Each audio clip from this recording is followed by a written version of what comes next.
Hello, Mark. I am 10. My number is 10. This is Manal al-Sharif, a Saudi woman who dared to drive. And I am sophomore.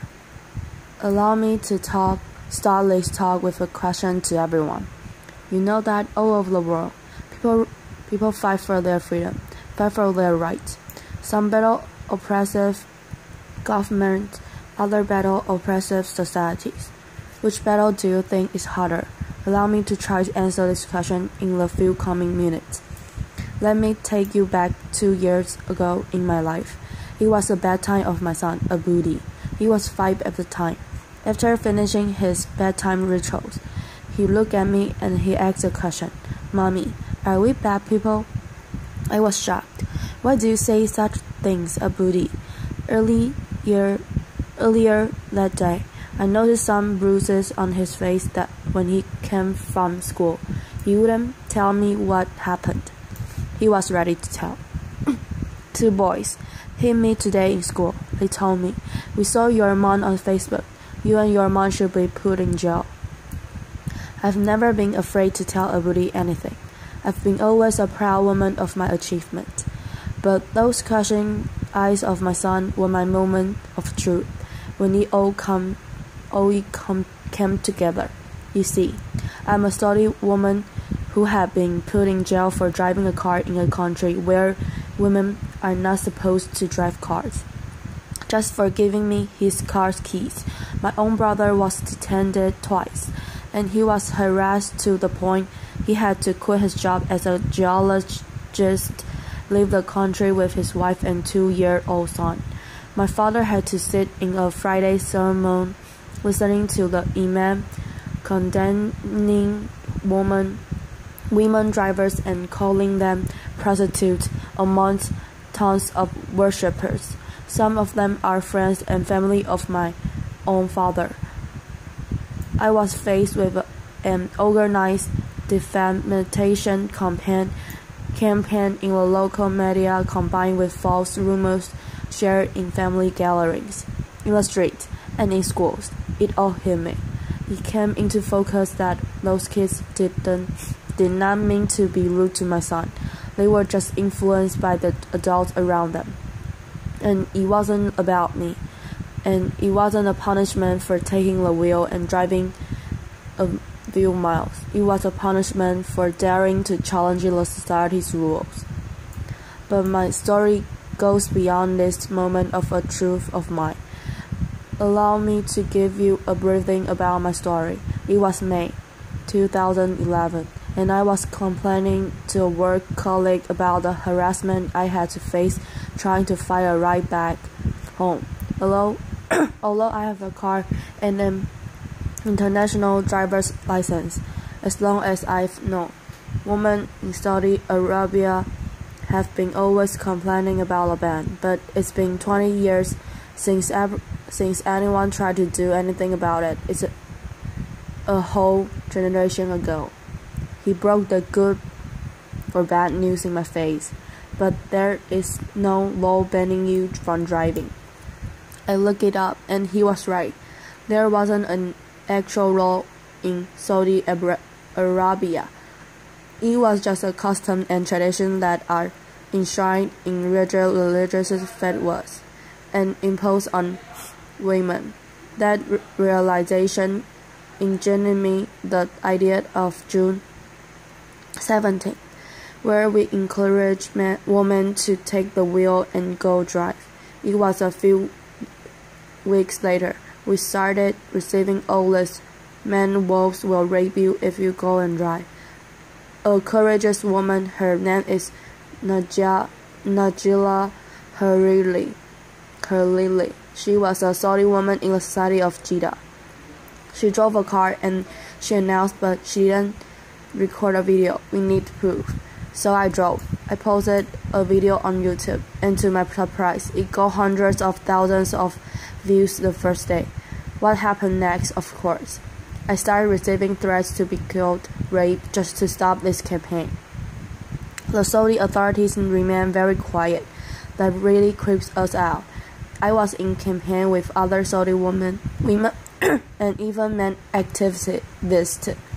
We wanted to know how the authorities would respond on the actual day, June 17th, when women go out and drive.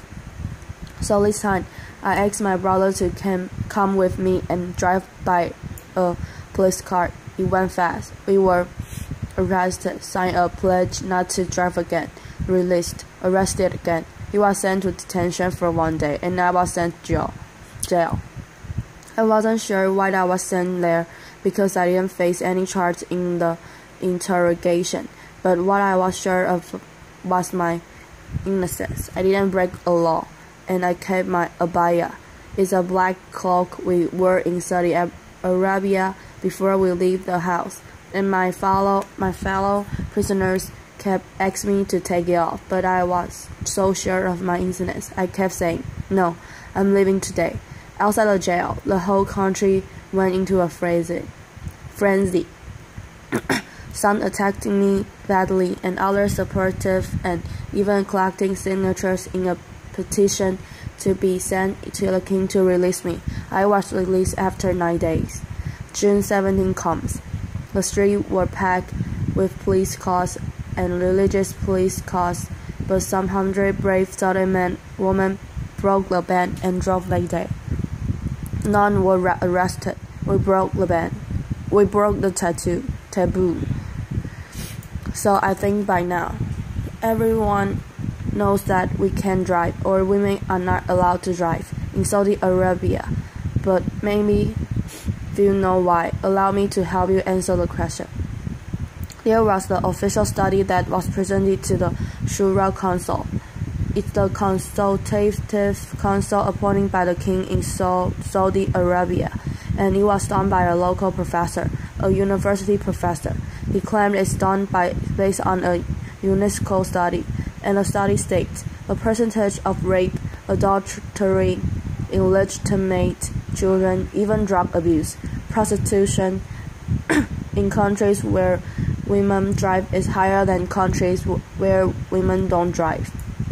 I know, I was like this. I was shocked. I was like, we are the last country in the world where women don't drive. So if you look at the map of the world, that only leaves 2 countries, Saudi Arabia, and the other society is the rest of the world.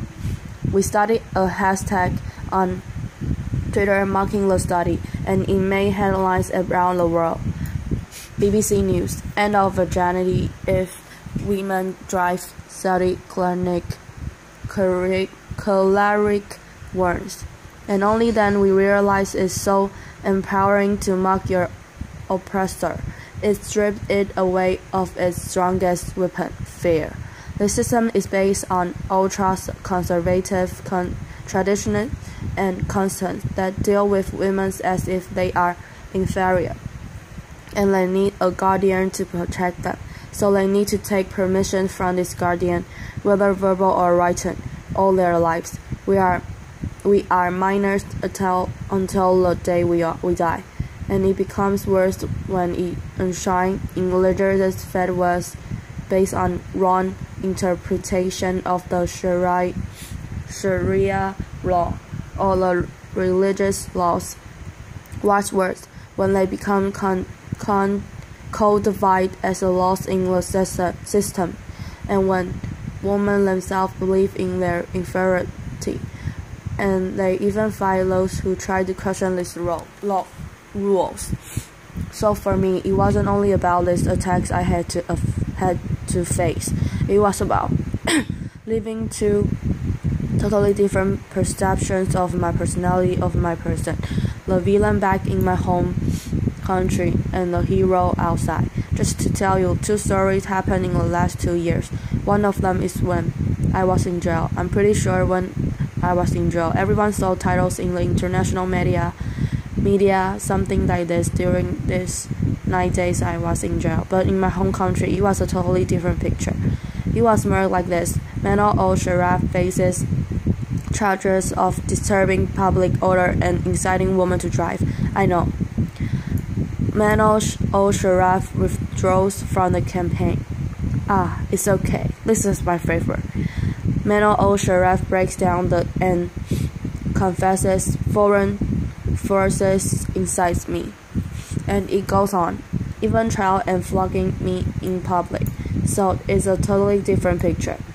I was asked next year to give a speech at the Oslo Freedom Forum.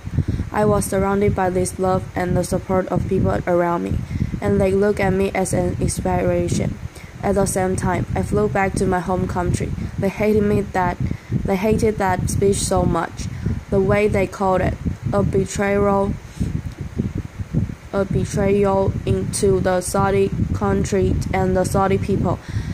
And they even started a hashtag called Oslo Traitor on Twitter. Some 10,000 tweets were written in that hashtag, while the opposite hashtag Oslo Hero, there was like a handful of tweets written. They even started a poll. More than 13,000 voters answered this poll, whether they consider me a traitor or not. Not after that speech, 19% say yes, she's a traitor. So, is this two totally different perceptions of my personality? For me, I'm a proud Saudi woman, and I do love my country, and because I love my country, I'm doing this. Because I believe a society will not be free if the women of that society are not free. Thank you. But you learn lessons from these things that happen to you. I learned to be always there. The first thing, I got out of jail. Of course, after I took a shower, I went online. I opened my Twitter account and my Facebook page, and I've been always very respectful to those people who are opening to me. I will listen to what they say, and I will never defend myself with words only. I will use actions. When they said I should withdraw from the campaign, I filed the first lawsuit against the General Directorate of Traffic Police for not issuing me a driver's license. There are lots of people also, very big support, like those 3,000 people who signed the petition to release me. We sent a petition to the Shura Council in favor of lifting the ban on Saudi women, and there were like 3,500 citizens who believe in that, and they signed that petition. There were people like that. I just show some examples who are amazing, who are living in women's rights in Saudi Arabia and trying, and they are also facing a lot of hate because of speaking up and voicing their views. Saudi Arabia today is taking small steps toward enhancing women's rights. The Shura Council that's appointed by the king, by royal decree of King Abdullah. Last year, there were 30 women assigned to that council, like 20% of the council. The same time, finally, the council, after rejecting our petition 4 times for women driving, they finally accepted it last February. After being sent to jail or sentenced, lashing, or sent to trial, the spokesperson of the traffic police say, "We will only issue traffic violation for women driver." The Grand Mufti, who is the head of the religious establishment in Saudi Arabia, he said, "It's not recommended for women to drive. It used to be haram, forbidden by the previous Grand Mufti." So for me, it's not about only these small steps. It's about women themselves. A friend once asked me, she said, "So when do you think this woman driving will happen?" I told her, only if women stop asking when and take action to make it now. So it's not only about the system, it's also about us women to drive our own life at this day. So I have no clue really how I became an activist, and I don't know how I become one now. But all I know, and all I am sure of in the future, when someone asks me my story, I will say I'm proud to be amongst those women who live the ban, fought the ban, and celebrate everyone's freedom. So the question I start my talk with: who do you think is more difficult to face, oppressive government or oppressive society? I hope you find clues to answer that from my speech. Thank you, everyone. Thank you.